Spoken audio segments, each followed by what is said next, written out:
I remember being about 10 years old when my dad first put in a CD titled Abbey Road into a stereo of his work truck.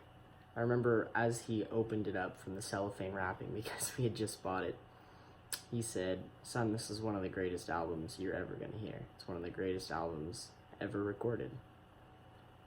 Little did I know that nearly a decade later, I'd be walking across that same zebra crossing in the cellophane wrapping on the album cover, barefoot, just as McCartney had done with his lifelong friends Lennon, Starr, and Harrison about 50 years before that.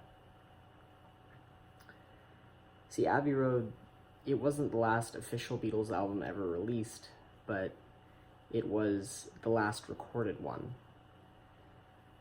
The Beatles knew that their time together was coming to an end. They were becoming different people, and they decided that they wanted this album to be like the albums they had recorded before.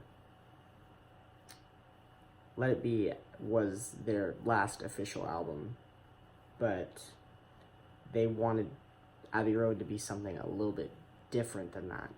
They thought that Let It Be was difficult. It was kind of like putting a bunch of pieces together for them, and they had a lot of arguments and didn't really enjoy doing it, especially McCartney and Lennon with their butting heads and extremely talented minds as when it came to writing music. The Beatles website made this very clear, that Let It Be was a great album, but making it had been hard. Abbey Road marked the band's going back to the working more like they were used to, but as the people they had now become, not the boys they were so long ago. The thing I personally love most about Abbey Road is that my favorite Beatle is finally given the stardom he deserved so much many years before, and that's George Harrison. George Harrison did a lot of good work after he was a Beatle, and I love it and I listen to it every day for the most part, but I don't think he would have been able to do it, or I don't even think he would have had the confidence to do so if he hadn't had gotten his big break on this album.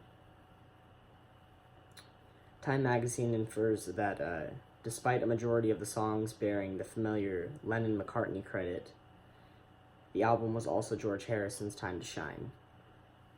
Songs written by Harrison, known as Something and Let It Be, are a couple of the greatest songs ever written by the Beatles, at least in majority opinion, in my opinion. And I would think that anybody that listens to the Beatles instantly, they think the Beatles, Something, Here Comes the Sun, a couple classics that everybody knows at least some of the lyrics to.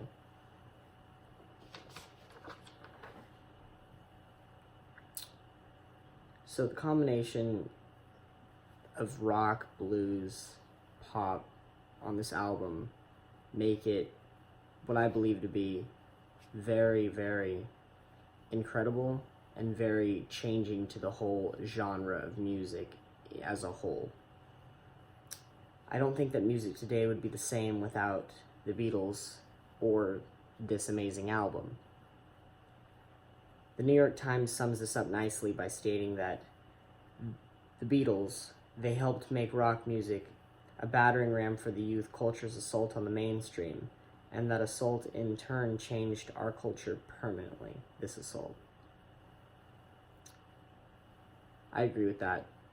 I don't think that, and I don't think anyone would think that music would be the same without this album or without the Beatles.